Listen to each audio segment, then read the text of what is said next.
General nerdery. All right, you all know how this starts. I once again did not think through the intro because I've never once thought through the intro, and it's getting to the point that I can't even complain about that Especially at the for beginning of trailers. this. Yeah, it's just this is our half-assed show. Like we have the main show. This is our half-assed show. So I give up. Whatever. Anyways, welcome to General Nerdery Trailer. Whatever. We still haven't given it a name, and it's been like a year now. It'll come eventually. Like everything we do. Just fail enough times until we get a good format. Yeah, I'm Zach. That's Tyler. Hi. God damn it. What do we have today? We have... Well, I guess what order do we want to do them in? Let's just, so I can remember all of them. We did Dune. Yep. Echo, that's the one I was blanking. Mr. and Mrs. Smith, and then The American Society of Magical Negroes. Thank you. I was trying to go with the Magical Society of American Negroes, and that's probably a pretty different... Different society. Yeah. Anyways, let's just do it in that order, because fuck it, that's how we watched it. Dune. I wish this had been the last trailer they released instead of that boring as fuck one. This is the trailer for everyone who was like, wasn't the first movie kind of boring? Why are they doing a second movie? Well, those people are wrong. That movie Right. was goddamn riveting. But it's partially because of the Sardaukar chanting. yeah. No, this movie is definitely like, all right, we're gonna have some action here, we promise. And Like, this is in the trailer, so it's not spoilers. The worms, bro. the worms. Also, this is the movie where they're sneaking in some of this stuff, being like, it's okay, you don't have to understand as much.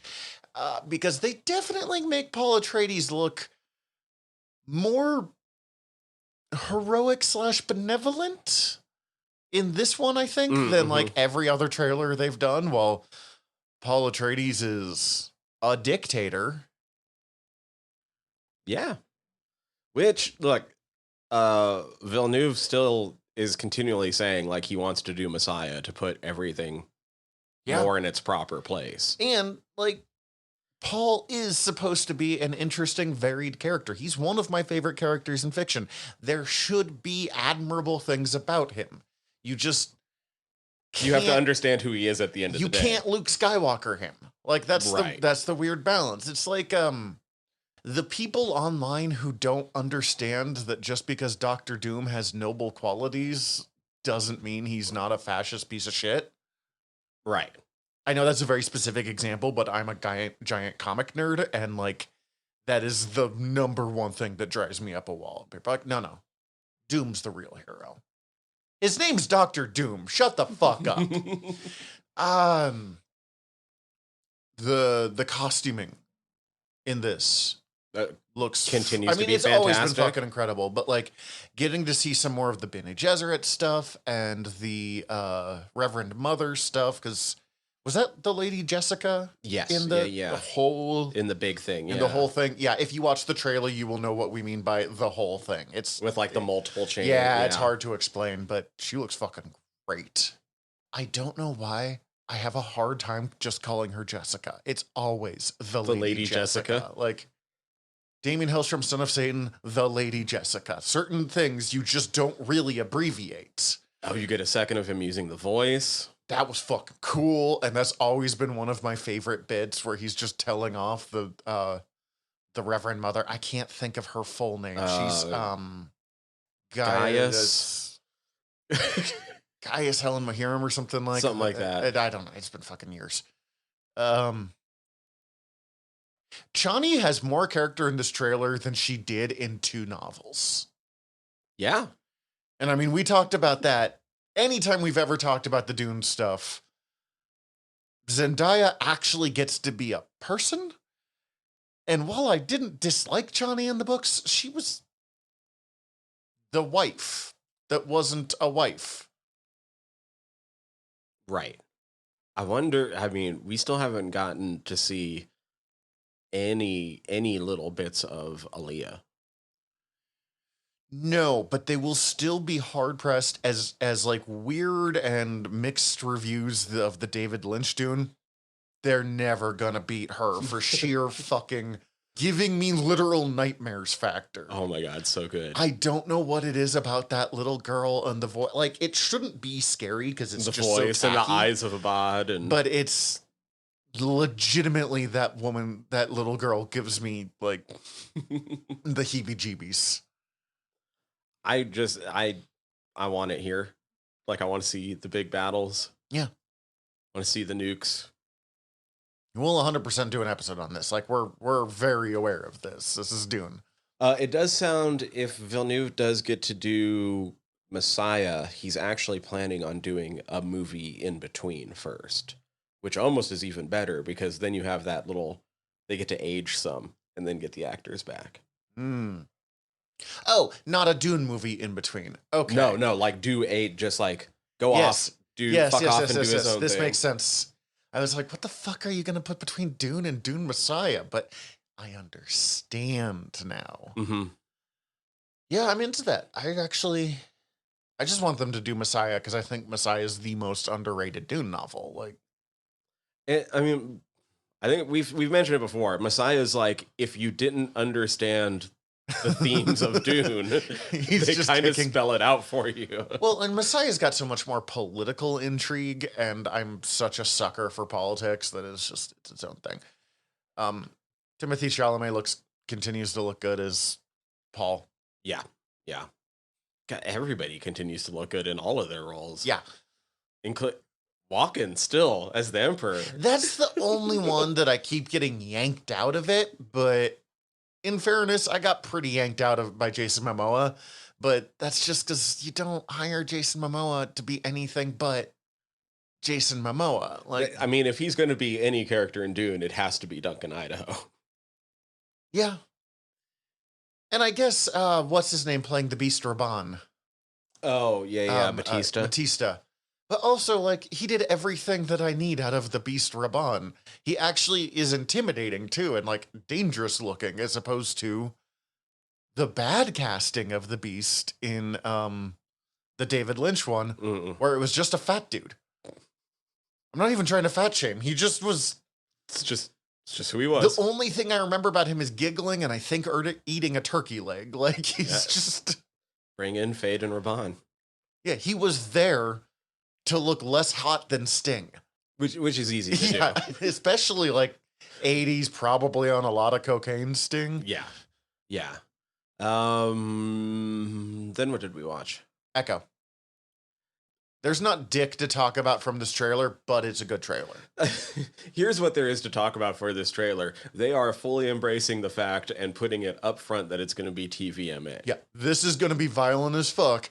Don't give us the first Deadpool movie situation where you ignored the R rating and the promise of all the blood and then complained when your 7-year-old got taken into Deadpool. Right. Yeah, this one's like, this is going to be TVMA for 5 episodes. We know that it came out of Hawkeye, which is one of the more kid-friendly shows of this, but please, for the love of God. Yeah. And then we get blood on D'Onofrio's knuckles, which I'm in it just for the D'Onofrio, if nothing else. Some early reviews have come out, and they're like, this is first season Daredevil good. That's what I've been hearing, too. Also, we see Daredevil really quickly. Do we? Yeah. Okay. Very quickly. I'm into it. I'm not, like, as devoted to this one. I liked Echo and Hawkeye. Echo was a fine character in the comics. Like, she didn't grab me in Hawkeye, but, like, not that she did a bad job. No, she's fine. Yeah, she's fine. I mean, I was more like, I thought the actress... Zahn McClarnon's her dad. Yeah. Fucking, which really is going to be disconcerting after watching Reservation Dogs. Right? Big. It's big. Dear Lady said be a good guy. Knock it off. Oh, wait, he was a good guy, though, wasn't he? Wasn't he trying to... He was Kingpin's partner. Okay. Yeah. All right. So, like, compared to Vincent D'Onofrio's Kingpin, he was a good guy. So... You know, we'll see. I'm pretty sure he's going to be showing up in flashbacks. I'm pretty sure he's in the cast for the awesome. show. So, it looks, I mean, there's not much. I should say Echo is a character that I've always wanted to like more than I do.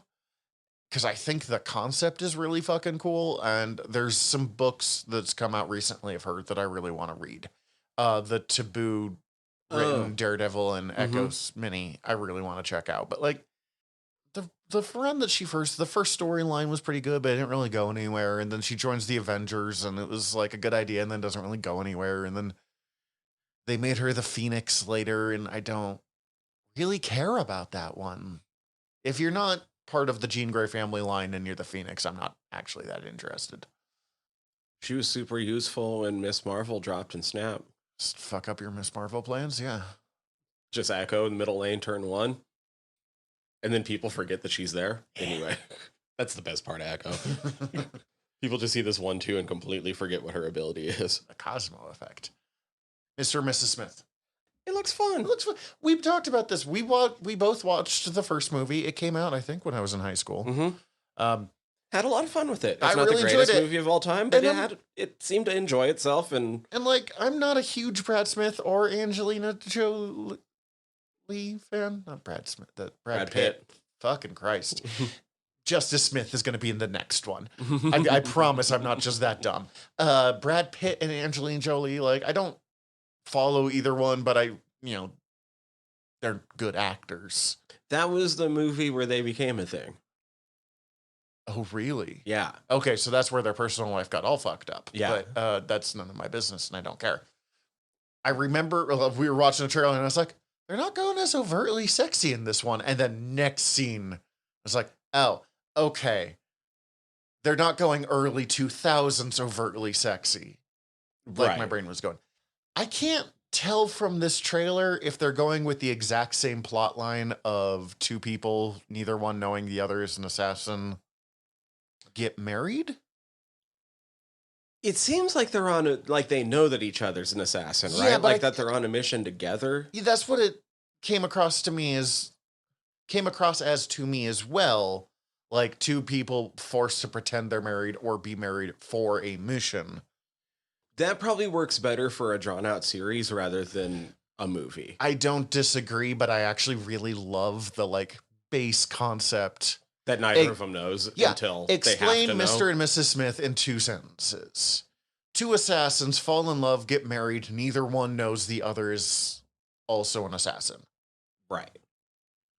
Right. This seems like it's going to be just like the romantic action comedy version of The Americans. Yeah. I mean, it's fucking Donald Glover, and I don't know her name. Maya Erskine. Maya Erskine. Being an attractive couple together and some murder. Like, cool, I'm into it. Yeah. I'm at least going to check it out because the trailer looked fine. And even if they change the plot line, like I mentioned, if I want the other plot line, I'll just go watch fucking Spy X Family, the anime, where they do the same thing. Two secret agents who don't know the other's a secret agent pretend to be married. And then to make that one fun, they add in a telepathic small child. Oh. Spy X Family is fucking baller, by the way. Okay. But that's it. We almost watched it on our summer of anime. Mm-hmm. Yeah, it looks good. Donald Glover has pretty much never put in a bad performance. Maybe if you go back to like his early stuff that he was doing in basically high school.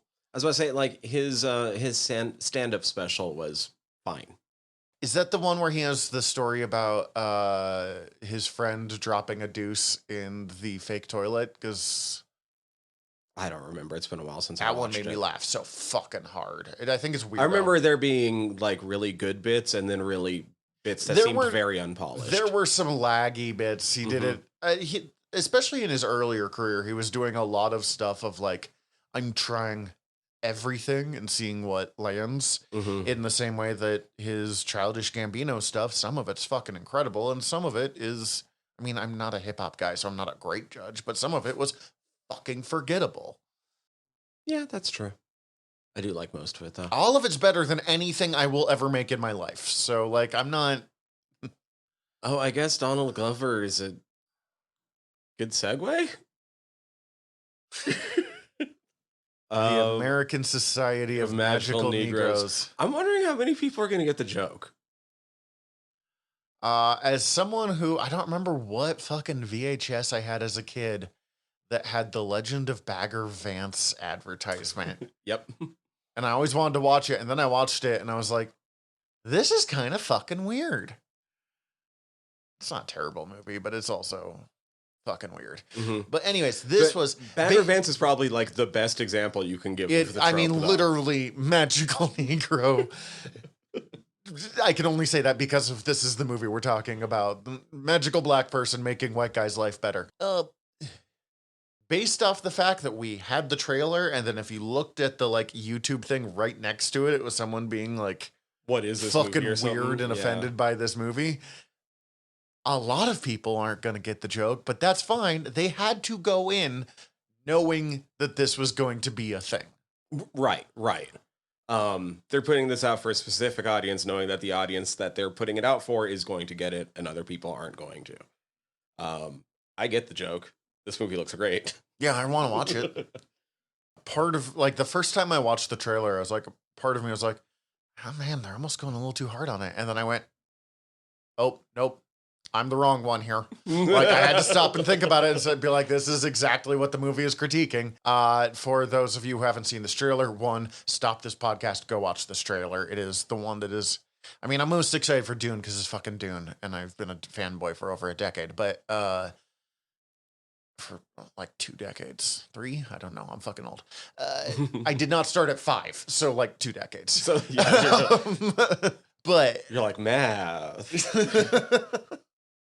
It's my Friday, man. Give me a break. But there is a secret society of magical black people whose life goal, whose job, literal job, is to make life easier for white people so they won't make things worse for everyone else. And it is straight up a critique of the long-running... It doesn't happen as often, although it definitely, I'm sure, still happens. Movie plot line of white guys going through some troubles and a wise black guy gives them wholesome, often semi-folksy advice to get them the girl, the whatever, through the golf tournament for some reason. Literally, The Legend of Bagger Vance is the most nonsensical movie in history, the more you think about it. I know it came out like 25 years ago and I'm beating a dead horse, but... Yeah. But no, Legend of Bagger Vance is like the movie to turn to if you're trying to explain the magical Negro trope. And this looks like it's a romantic comedy based off of that. Like, I'm down. And David Alan Grier has always been really funny to me. Really funny.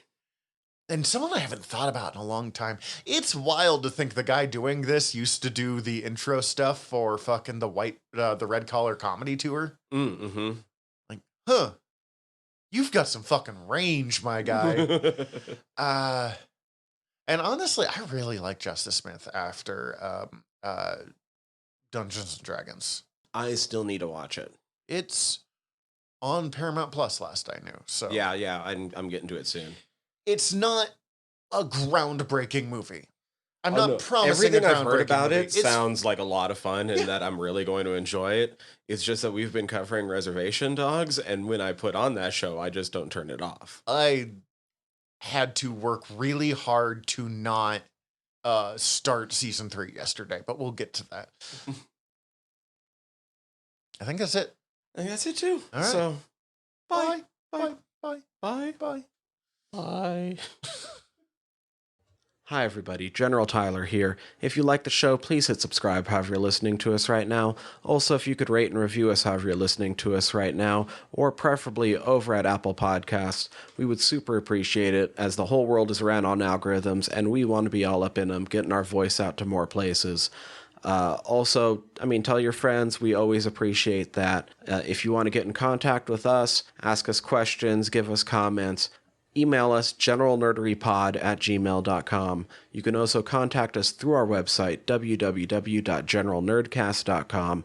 While you're there, check out all of our back catalog, or click the links up at the top, as we are part of the Earworm Podcast Network. Go check out all of our sister shows. We're involved with most of them, so if you already like listening to us talk, it might be in your best interest. And if you want to check out everything from the network, head over to earworm.com, EARVVYRM.com. We'd super appreciate it. Love you all. Have a good one.